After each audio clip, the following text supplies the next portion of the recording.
พ่อนแม่โอ้ยสบายดีเนาะนั่นมันไวสบายดีเป็นจังไงเนาะสบายดีสบายดีเอฟซีเป็นจังไงไปหาเรื่องเขียนแล้วก็ไปลำไปเลย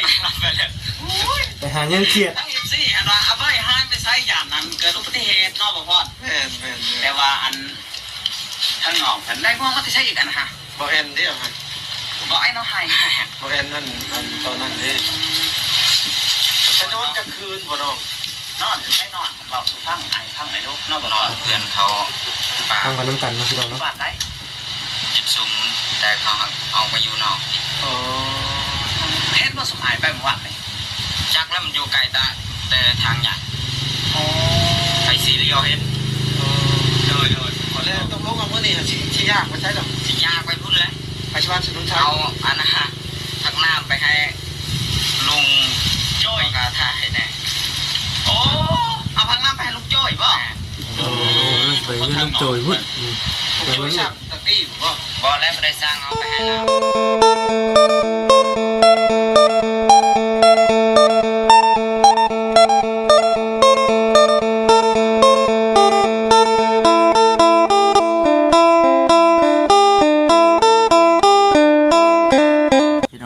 กทักทายสบายดีเด้อพี่น้องเด้อกับสบายดีสวัสดีพ่อพี่น้องเอฟซีกันบ้างสุขคนนะพี่น้องเนาะนี่เอาพ่อกับบ่าวเสียงนาคือเราพี่น้องเลยเนาะสวัสดีเอฟซีทั้งสองบ่าวคำเพิ่นนะพี่น้องเลยเป็นอะไรคือว่าเอ้า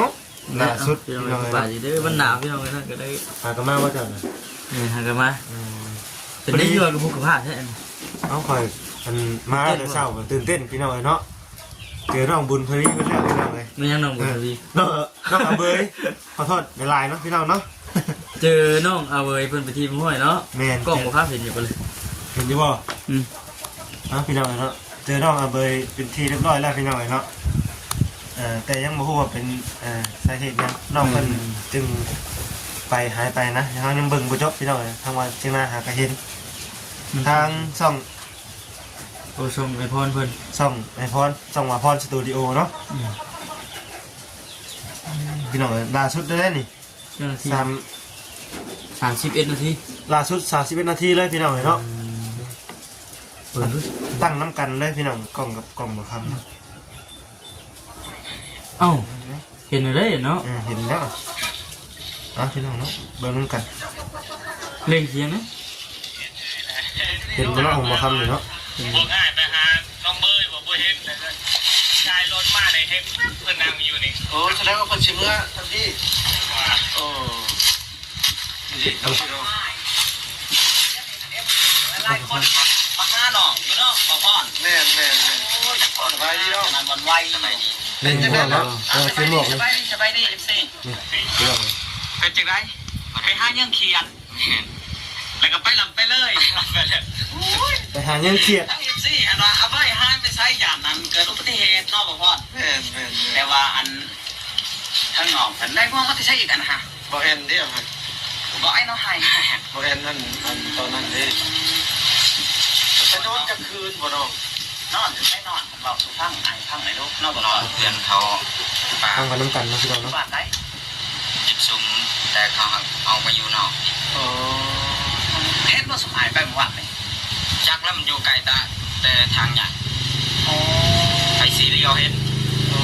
โดยขอแรกต้องลงเอาเมื่อนี่ที่ยากไม่ใช่หรอกสิยากไปพุ่นเลยไปชวนสนุนชัยเอาอันนะฮะทักน้ำไปให้ลุงโจ้ยกาถ่ายแน่โอ้เอาพังน้ำไปให้ลูกโจ้ยป่ะโอ้ไปเรื่องโจยพุ่นไปเรื่องตะกี้ป่ะบอแล้วไม่ได้สร้างเอาไปให้เราอ๋ออยากเอาพังน้ำไปให้ลูกโจ้ยนี่จังพ่อนี่โอ้อย่างวัดบ้านไหนเนาะบ้านไหนมาใกล้ๆ135คนเพิ่นก็เอาพักน้ำเอาไห้ลูกโจ้ยพักน้ำจะเอาพักน้ำเอาพักน้ำไม่ได้กินผักลวกจำแจ่วน้ำปลาน้ำอย่างนั้นที่เราเนาะคนอันคือเขาน้ำทับป้าก็น้องกินแล้วน้องคิดว่านอนอยู่ในป่าผมเอสเนาะไปบ่ไหนไปโทรศัพท์จุดซุ่มมีข่าวดีอีกได้ไหมเนี่ยเขาปกตูบเลยตกลงกันทั้งบ บางย่านจะทำนอกหรือเปล่าสัญญาณเขาย่านเป็นอะไรใช้ที่ไป เขาจะภาพว่าน้องญาติพอเห็นได้บริญาติก็รู้ว่าไปหาการเขียนเราสุทั้งลุกหาการเขียนไปหาการเขียนแต่บอกก่อนแล้วบริญาติยังไงไปเก็บมั้งเอาหันบางย่านเรื่องที่ต้นคนล่าล้มกับย่าน บริญาตินะฮะญาติเขาก็แล่นตะกี้คนแล้วเขาก็บอกกลับไปหาโอ้โดยอันนี้ก็กลับไปหาจนฮอดเล่าจนเล่าก็บูมมันแล้วรถทันดีแล้วรถทันดีแล้วเอฟซีหลายๆคนก็อยากมาหาน้องบ่พอน้องบางคนก็คิดว่าหรือว่าเป็นตำรวจลมแล้วก็ญาติบอกเขาว่าหรือว่าคนบ่เกี่ยวเขาหันคิดว่าไปสิบ่พอคิดว่าหรือว่ามีคนเฝ้าน้องและน้องญาติบ่จังหวะไปเปิ้งไปเลยบ่เห็นนะอันหรือว่าย่านใหม่ได้หนีเนาะย่านก็สรุปแล้วได้หัวข้อมาอยากไปเยี่ยมเขียดดีบ่อ๋อหรือว่าพ่อคลองดินใหม่โดยแห้งบ่พกอ่ะใส่บ่เขียนได้บ่สากไว้อยู่นานั่นเข้าฟ้าคือว่าเราพูดเรื่องน้ำมันน้ำน้ำนี่พอน้ำมาก่อนที่มันจะไปถามพี่น้องเนาะคือชื่อพูดกันเนาะล่าสุดเจอน้องตรงใจแล้วประเด็นพี่น้องเพิ่นแล้วพี่น้องเราไปหาก้านเขียดเลยแมนไปเลยบัดไม่ได้กลับมาเนาะไปหาก้านเขียดไปเลยไปตั้งแต่มื้อที่ว่าพูดแล้วเต็มมือเขาอยู่เลยเขาอยู่คุณเนาะเต็มมือเขาอยู่บ้านประตูโจยพูดเลยพี่น้องเนาะนั่นน่ะตกใจแห้งพี่น้องเนาะว่าตั้งใจไปหาน้องเพิ่นนะดินั่นน่ะคิดว่าจะว่าบ่เห็นบ่อยู่แสดงว่าคนไปเลยเมื่อวานนี่มันจะบอกคลิปเมื่อวานจะปล่อยมานี่จักแมนมาจักเลยยังคลิปเมื่อวานนี่จะแบบคือปล่อยมานี่แมนเนาะพี่น้องเป็นคลิปเมื่อวานนี่เจอเมื่อวานนี่แหละพี่น้องเนาะเห็นตัวแล้วพี่น้องเลยอยู่ในป่าคิดว่าคนไปทางใดพี่น้องเนาะคิดว่ามันน้องเป็นย่านเนาะคิดว่าน้องเป็นย่านเนี่ยน้องรถล่มรถล่มไหนย่านทีมงานบ่เมนนะพี่น้องเนาะผมเกี่ยวทางน้องคนว่าตัวเขาซื้อโค้งให้บ่ซื้อโค้งให้เลยอย่าไปกั้นเชียร์ทาอยู่เลือดเด้อบัดนี้โมไปไซเดอร์ทาอยู่เลือดเขาเจ้าร่วมในการช่วยเหลือเนี่ยทุกคนมาก็ได้นะทุกคนมาก็ได้มาเรื่องนั้นเรื่องนี้น้องๆเพิ่นอยากหาเงินช่วยเหลือน้องอะไรหลายคนมาถอยจะให้ผู้ใหญ่ให้ผู้ใจผู้เย็นนะดิเนี่ยเปล่าล่ะมาลามาน้ำลังเปล่าล่ะเพราะว่าวันที่พากันไปน้องปัญญาเนาะวันนี้มาเห็นเพิ่นใช่ว่าสินำไปเลื่อนน้องใช่ก็เลยหาน้ำปลาน้ำร้อนไปพี่น้องเนาะเนี่ยพี่น้องเนาะทีมงานก็อยากช่วยเดืออยู่ว่าเราสิปะสิทีมทางน้องเพิ่นเนาะพี่น้องเนาะเป็นยังคือชี้หลักฐานเพิ่นก็เม่นก็มาเด้เป็นยังคือบ่ไปหาน้องเพิ่นทีมงานก็อยากช่วยเดืออยู่เนาะเป็นยังทันได้ไปพี่น้องเนี่ยจักเขากับหัวย่านใดนะสิได้ไปนี่กับโบเนมอนอนเลยเนาะเห็นขึ้นจังหวะเห็นหน้ากันจังหวะไปนะพี่น้องขึ้นพูดจังหวะไปดีใจเนาะเพิ่นดีใจพี่น้องเลยเนาะที่เห็นน้องเพิ่นแล้วแต่ก็ยังคงใจยังนึงคงใจยังมันเราสิไปเมื่อนี้เลยเนี่ยเอามันเรื่องรถบัสจิตเพิ่นน่ะเด้ไปเว้าเรื่องรถเกิดอุบัติเหตุเมื่อวานนี่แหละพี่น้องเลยเนาะว่าสิตกลงกันอะไรจากที่เฮาได้อบรมกันแล้วก็ถามเบิ่งเครื่องอะไรมันแล้วก็ฮู้แล้วคงราคาแล้วก็มื้อนี้น่ะแม่นไปพ้อกันกับผู้ที่ว่าเพิ่นแม่นๆส่วนเรื่องนี้เกี่ยวชนนะพี่น้องเนาะนั่นก็สิแม่นนั่นก็เพราะว่าทางวัดจิตเพิ่นถ้าว่าวัดจิตเพิ่นบ่ไล่นี่แม่นโอ้ยไปเลยพี่น้องเนาะมาท่านเจ้าเห็นอยู่บ่กี่เห็นอยู่พี่น้องเนาะเมื่อวานนี่มาไล่ท่านอยู่ทางเข้าบ้านเดือพี่น้องเนาะแค่บ่ทันแม่นเรียบร้อยแม่นไปละล่าพี่น้องเลยตกใจพี่น้องเนาะเมื่อวานนี่เห็นทางวัดจิตเพิ่นโทรมาแต่บ่ได้รับดอกบ่เมื่อวานมันโทรมาพี่น้องเนาะโทรมาหลายสายอยู่ทางมาค่ำทั้งหลายพี่น้องเลยโอ้เนาะยักไปเลยพี่น้องเลยเดี๋ยวพอคำมันโทรมา1 2 3 4 4สายที่ไม่ได้รับเนาะพี่น้องต ตอน เจ้าไปใช้อะ ฮะ เจ้าไปใช้ เอ้าข่อยสากแบตนั่นโทรศัพท์ไปเฮือน เอามาหน้าพี่ แม่นเอามาหน้าบัดนี้แล้วข่อยมือเฮือนเนาะข่อยมือบ้านพี่น้องข่อยมือบ้านแอนดินโทรศัพท์บัดนี้เห็นเจ้าโทรมาคือแปลกแท้เลยว่ะยังเด้พี่น้องบัดนี้เห็นโทรมาหลายสายแปลกแท้ว่ะเลยเอาแต่ไปโทรเนาะเช็ดทับ ยังเช็ดถามอยู่เลยเนาะโอ้ย เนาะก็บ่คิดว่าสิร้ายแรงปานนั้นพี่น้องเนาะ หักโชคดีอย่างก็คือคนบ่ได้เป็นหยังก็บ่เป็นหยังแต่ว่าเรื่องรถนี่ที่ว่าหนักอยู่ เบี่ยงมีของให้มีของขวัญให้ อ้าว ว่าคำโทรมายังดีว่ะ พอเลยคิดนั่นได้บ่คำไหม นั่นแหละจะว่าน่ะก็คือวันนี้เราเป็นไปสรุปเบิ่งพี่น้องแล้วว่าสิเบิดเท่าไหร่ มื้อนี้น่ะสิไปเพิ่นแหละพี่น้องเนาะทางบ่จิบเพิ่นเนาะ แม่ จะลงบ่จิบอุบัติเหตุเด้เมื่อวานพี่น้องเอฟซีมาทำเอฟซีฮู้เนาะฮู้เพิ่นสิเพิ่นนะเพิ่นได้เนาะฮู้ซีพังเนาะเพิ่นฮู้เป็นได้ ไม่ได้ เอ้าว่าแม่น เอ้าได้ยินทางบ่จิตเพิ่นว่า ตอนขากำลังมุ่งหน้ามาบ้านนะพี่ บ่จิบนั่นเด้กำลังสิมาบ้านเฮา ไปกันมามุ่งหน้ามาทางเดียวกันแต่รถคันหุ่นใดเนี่ยมันมาน้ำหลัง เออ มาน้ำหลังเลยว่าถ้าบ่จิตเพิ่นเนี่ยขับช้าอยู่ แต่มันฮอดทางบ่ได้โค้งบ่ได้ดอก บ่จิบเพิ่นน่ะสิขับซ่าเนาะซ่าบ่คำกับบ่หน้าไปเพิ่นนะพี่น้องเนาะซ่าไปแต่ก็เพิ่นบ่ได้ขับไว้ เราบ่สิแซงบ่ได้เท่านะบ่ฮู้ว่ามีรถจักรมาทางหน้าเราซ่อนมากับลูกชายเราบัดนี้เพียงตามที่ได้ยินทางบ่จิต เพิ่น เพิ่นว่ามา มากับลูกชายเรา มันบัดเราบัดแซงแม่นแซงเลยบ่ฮู้ว่ามีรถจักรมาทางหน้าเลยหลีรถจักรอยู่ได ดีกว่าจัก จักรกันมุ่งหน้ามา เพื่ ส อ วนมา ที่กินข้าวเขามีรถใหญ่มาอีกบ่ข้างหน้าน่ะ มีอยู่ มีแล้วสาวมีนาว่ามีรถใหญ่มาพร้อมอีกข้างหน้า ก็เลยถ่ายรถทุนใดแล้วน่ะไปหามาตั้งแต่ถ่ายกระบะจนฮอดกระจางหน้ารถ ตามที่ในคลิปเห็นนั่นน่ะพี่น้องนี่เนาะ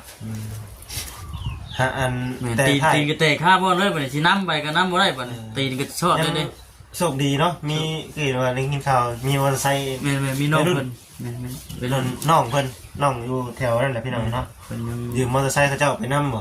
เขาแล้วครับ เขาบ่ครับ เขา เออ ซิ่งจนมาฮอดพี่เลยพี่น้องเอ้ย มาฮอดในบ้านปลาไหลบ่ บ่แล้วเรามุ่งหน้ามาซิโนพี่กำลังสิลงสวรรค์ เออ กำลังว่าสิลงไปเอาลานออกจากห้องหมอแล้วว่าซั่นออกจากห้องหมอก็ต้องเข็นรถชนแล้วมันต้องได้จอดก็แล้วเนาะ แม่นๆโซนน่ะต้อง ไป ไป เลย ก่อนพี่น้องเนาะนี่ไปเลย ยัง ล โช ง ค มา ดี เว้าลงมาว่ากันก็เป็นหยัง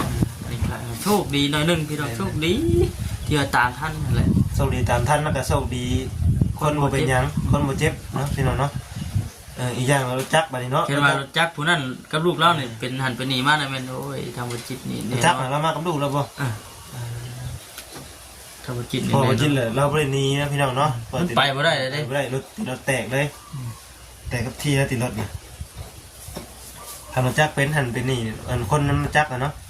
มันเจ็บสาหัสได้เติบนี่ ทำบ่จิตพี่เลย ทางบ่จิตพี่น้องครับเต็มเลย เต็มๆครับครบแท้เลย เพราะว่าผู้ชนนั้นผู้อันที่ เพิ่นอัน ช นั้น น ไป เพิ่นไป แล้ว แล้วเนาะเพราะรถเพิ่นรถเขาเจ้าเนาะบ่ได้เป็นหยังหลายพี่น้องเนาะ รุ่นเบิ่งพี่น้องเอ้ยว่ามื้อนี้สิเป็นจังไดว่าซั่นเนาะรุ่นเบิ่งว่ามื้อนี้สิเป็นจังไดทางเฮาแล้วก็ทีมงานสิพากันอัปเดตเบิ่ง แม่น ทุกขั้นทุกตอนให้กับ FC ได้ฮู้ร่วมกันนั่นแหละพี่น้องเนาะว่าเพิ่นสิเป็นจังไดจาก นั่นแหละ ที่ จากคลิปนี้ก็มีแต่เฮาสิเข้าไปสู่บ่จิตบ่ โอ้ยบ่จิตเพิ่นสิไปนำ% เฮาสิออกไป เอาคิดจักไปห่างเลย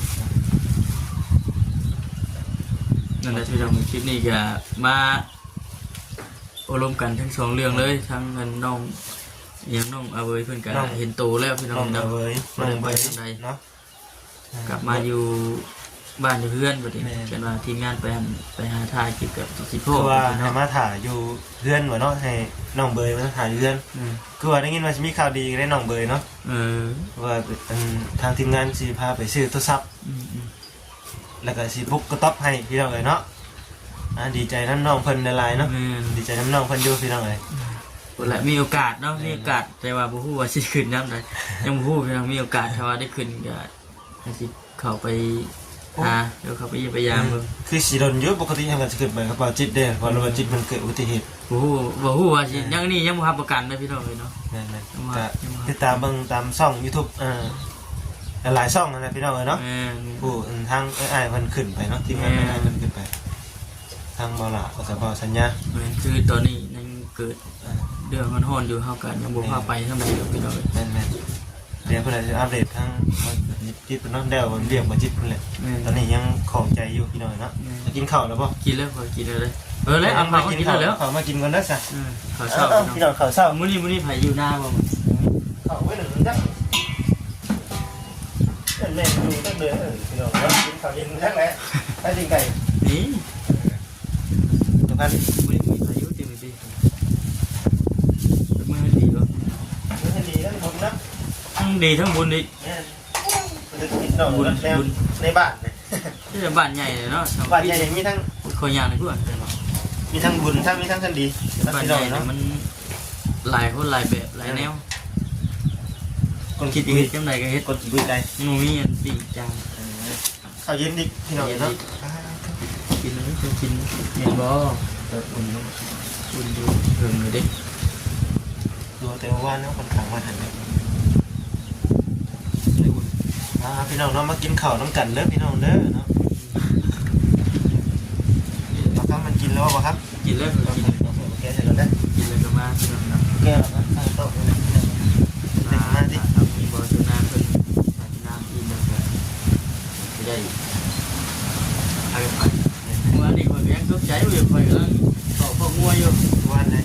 เจ้าท่านเมื่อเนี่ย โอ้ยข่อยเมื่อแล้ว ถ้าใครโทรหาเจ้าจะอยู่ใส่โทรมาเนี่ยโทรมาเจ้าว่าว่างให้หรือมาเนี่ยวันนี้